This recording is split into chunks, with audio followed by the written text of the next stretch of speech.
So the HX Stomp's an insanely powerful device, but some of the default settings aren't the most useful. Today I'm going to show you 5 settings that I think you should change right now to make your Stomp more user-friendly. Let's dive in. Number 1 is the preset numbering mode. So by default your presets are stored in banks with A, B and C, like 01A, 01B, 01C. It's really confusing, and when you're scrolling through your presets it's really hard to know where you're up to. So change the preset numbering to straight numbers, and then you'll just have a straight list of 1 right through to I think 125. So for example, preset number 12 is always preset number 12, and it's really fast to just navigate through all your presets. So to change the preset numbering, you'll need to make sure that you're in view mode. Now, if you're in this mode where you're editing a preset, you're not going to be able to access it. So you press this button, which has got a little house on it, says view, until you can just see your preset name and the blocks. And you can see here how the numbering is 01A. So we're going to change that. So essentially what you want to do when you're in this view mode, press these 2 page buttons together, and that'll bring up the next menu down here. And then you want to press just the page right button once, and then you'll see global settings, and then underneath global settings just press that control once, and that brings up the next set. And then essentially you're using this top button to select, so you've got different modes here: ins and outs, preferences, foot switches, EXP pedals, MIDI, displays. You want to just go to preferences, and then when you've got preferences highlighted, you press page right, and then you can keep going until you see preset number. See how that says preset number? You've got this little control here. If you'll turn that, now you've got 000 to 125, and that's how the preset numbering will appear now. So to get back to the home page, you can just click view or home again, and that's saved.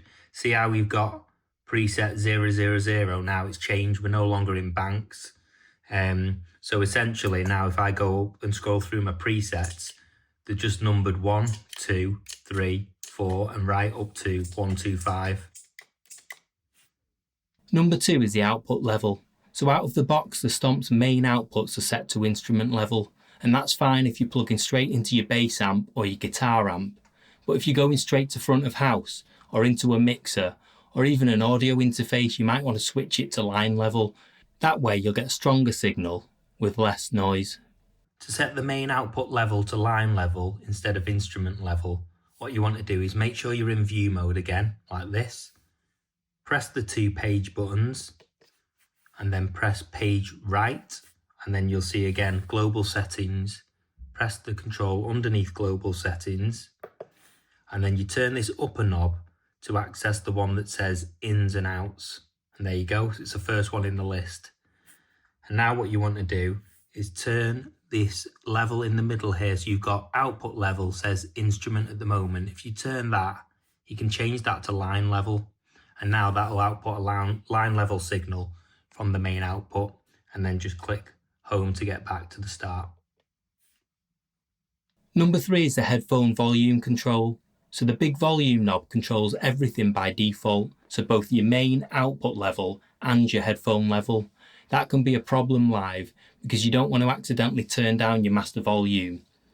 Change it so that the knob only controls your headphone level, and that way your stage volume will stay locked and you can adjust your headphone practice volume independently.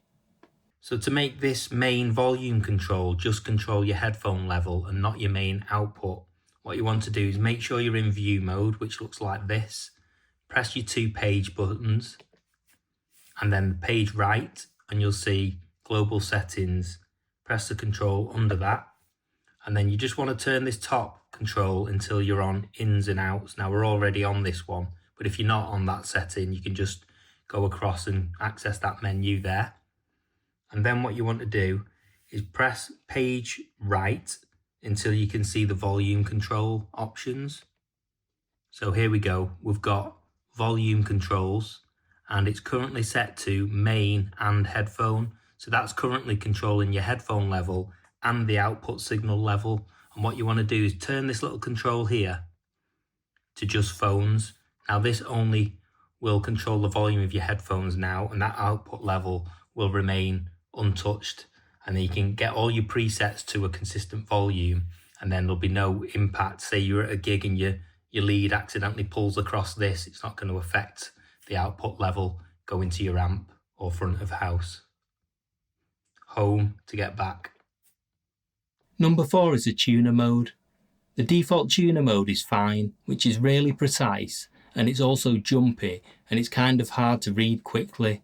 Switch it to coarse mode, and now the tuner's much easier to see and faster to use on stage. You can always switch it back to fine mode if you're at home and you're being extra picky for like recording, or you just prefer using it in the OCD mode. To change your tuner type from fine to coarse, you'll need to press and hold the tap tuner foot switch. That's typically foot switch 3, but if you've got an additional 2 switches like this, you might have configured them so that your tap tuner button's foot switch 5. So that's this one for me. So if I hold that, it just brings up your normal tuner. Now, these 3 controls control these options. It's currently set to fine, which is very accurate. What you want to do is just turn that and set it to coarse, and that will be, it'll act a lot more like a Boss tuner, like a TU3 or something. Won't be as sensitive, but it's a lot easier to read.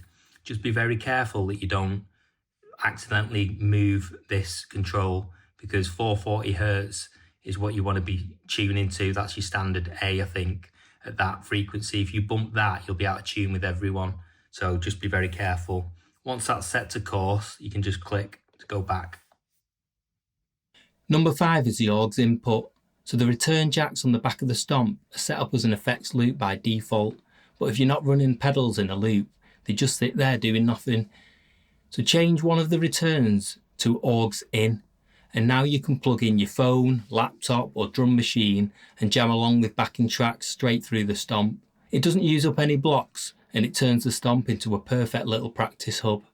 So if you want to set the return jacks as an auxiliary input for using backing tracks without having to use any DSP blocks, make sure you're on the view mode, click your 2 page buttons, press page right, and then press the control underneath global settings.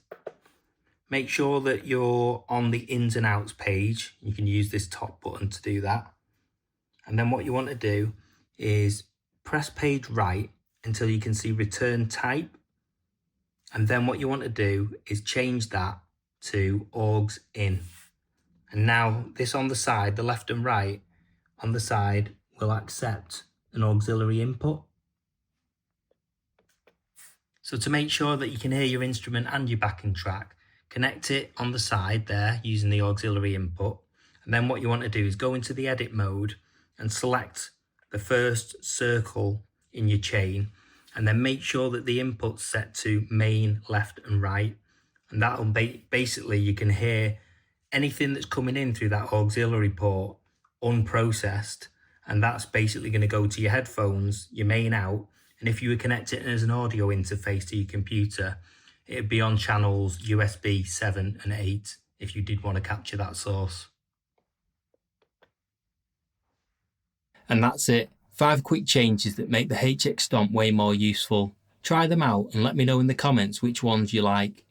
If it helped you, please hit like and subscribe for more bass content. As always, thanks for watching.